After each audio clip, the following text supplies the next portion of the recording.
அனைவருக்கும் வணக்கம். நீங்கள் நம்ம சேனலுக்கு புதுசுன்னா பக்கத்தில் இருக்கிற பெல் பட்டன் அமைத்தி சப்ஸ்கிரைப் பண்ணிக்கோங்க. தொடர்ந்து எல்லா வீடியோக்களையும் நீங்கள் பார்க்கலாம். ஏனுங்க இப்போ தலையெழுத்து எழுதுறதா முக்கியம். அட வந்து எழுதிக்கலாம் வாங்க. என்ன சரஸ்வதி, சிவம் உயிர் கொடுக்குறப்ப ஒன்று மட்டும் பேலன்ஸ் இருக்கிறத பார்த்தா திட்டு வரே.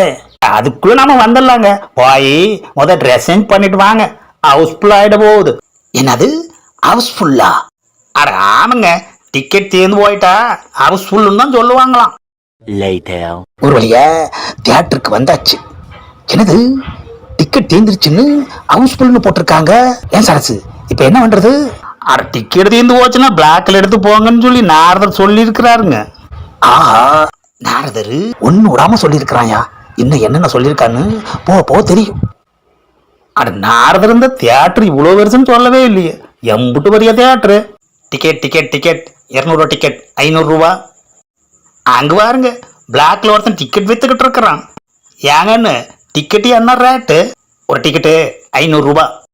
என்னது 500 ரூபாயா? இன்னும் கொஞ்சம் நேரம் போனா 1000 ரூபா ஆயிடும். ஆஹா, இப்படியும் சம்பாதிக்கிறாங்களா?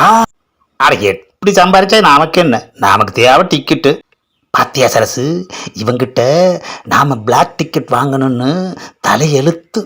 அட இவன் பிளாக் டிக்கெட் விற்கணும்னுட்டு தலையெழுத்து எழுதுனது நீங்க தானே.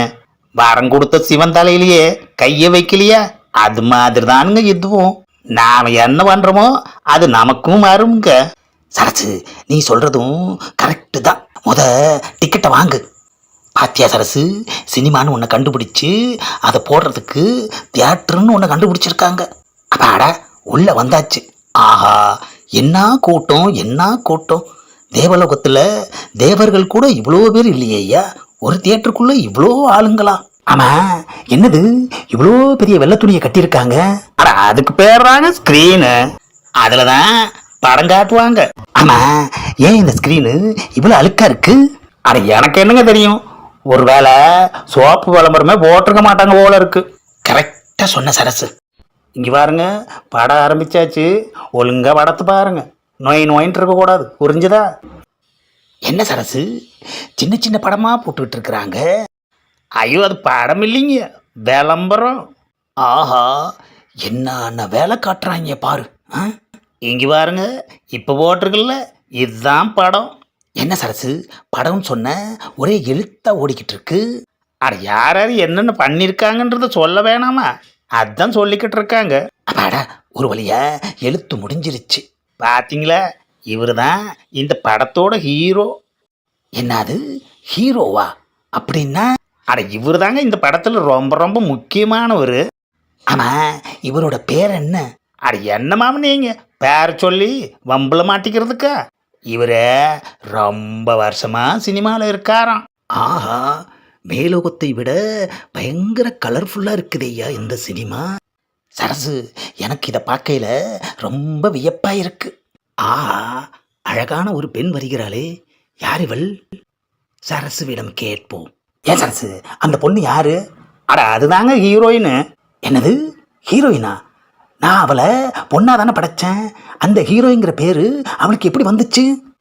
அட அதுவும் சினிமாக்காரங்க தான் வச்சிருப்பாங்கன்னு நினைக்கிறேன். ஆஹா, நமக்கு தெரியாம என்னென்ன வேலை பார்த்துருக்காங்க. சரி, இன்னும் என்னென்ன பண்ணியிருக்காங்கன்றத பார்ப்போம். ஆஹா, அந்த ஹீரோயின் என்ன அழகு என்ன அழகு. ஆஹா, பார்த்துட்டே இருக்கலாம் போல இருக்கு. என்ன கன்றாவி இது. அட நீங்க படைச்ச பொண்ணு தானே அது. அவளை பார்த்து எதுக்கு இப்படி சொல்லு விடுறீங்க? சரஸ்வதி, நான் படைக்கிறப்போ இவன் இவ்வளோ அழகா இல்லையே. இதில் பார்க்குறப்ப அவன் நடை என்ன, இடை என்ன, அழகென்ன, முக அழகென்ன. அட இது எல்லாமே மேக்கப்போட மகிமைங்க. என்னது இது மொத்தமும் மேக்கப்போட மகிமையா? ஆமாங்க, அது போட்டுக்கிறதுக்கு பல மணி நேரம் ஆகுமா. கொஞ்சம் பேர் 4 கலங்களில் கூட மேக்கப் போடுவாங்களாம்.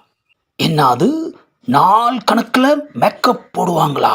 ஆஹா, அழகா தெரியறதுக்கு இவ்வளோ சிரமப்படுறாங்களே ஐயா.